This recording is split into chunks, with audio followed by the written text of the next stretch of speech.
Sa video na to guys, share ko naman sa inyo kung paano mag-install ng graphics drivers.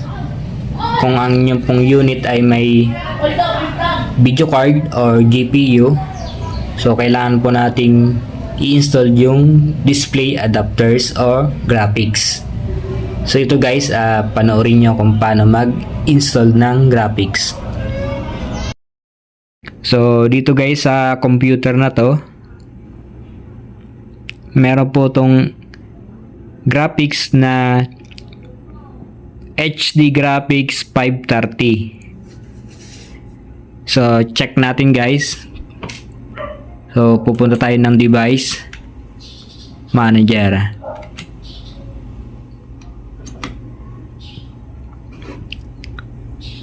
So check po natin sa display adapters kung ano po yung naka-installed sa kanya.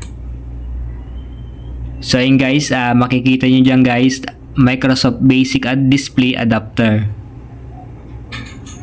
So ang gagawin natin guys, mag-i-install po tayo ng graphics.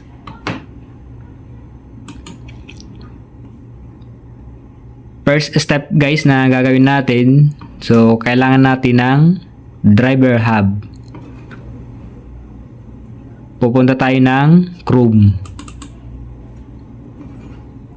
Then sa Chrome guys, so search po natin yung driver hub.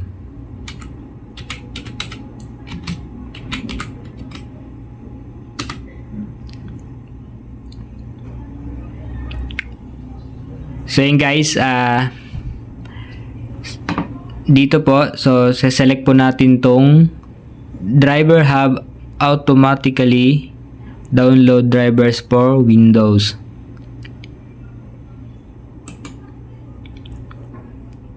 Then click po natin tong download driver hub. So makikita nyo yan guys sa taas, so nagda-download po siya. So na-download na po. Pupunta tayo ng folder.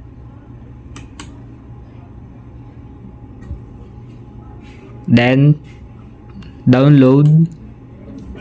So pupunta tayo sa driver hub na dinownload natin. So double click po natin yan.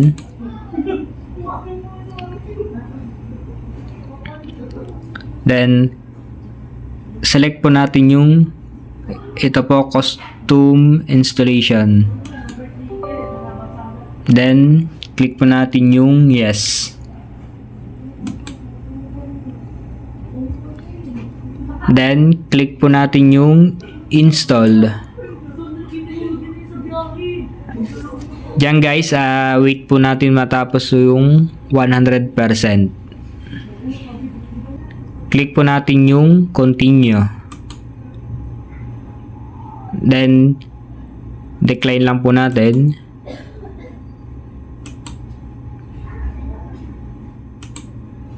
Para po mahanap yung drivers ng graphics, so click po natin yung find now.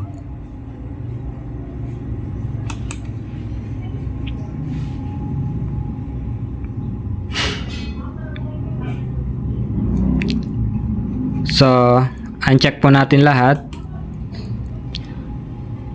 Select po natin dito guys, so ito po yung Microsoft Basic Display Adapter. So yan po yung graphics po natin. So click po natin yung download.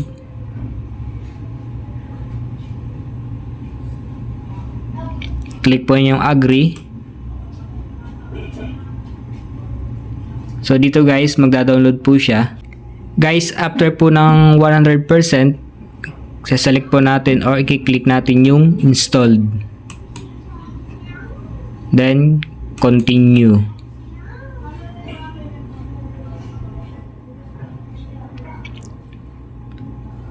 Guys, hintay lang po natin mag-install yung graphics na dinownload natin.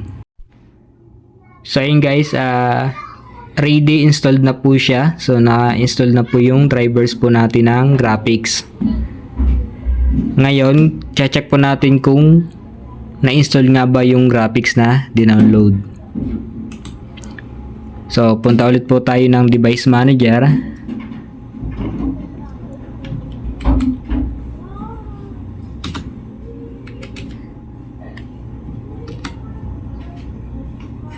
Then, sa display adapters, check po natin kung nagbago po yung display po niya.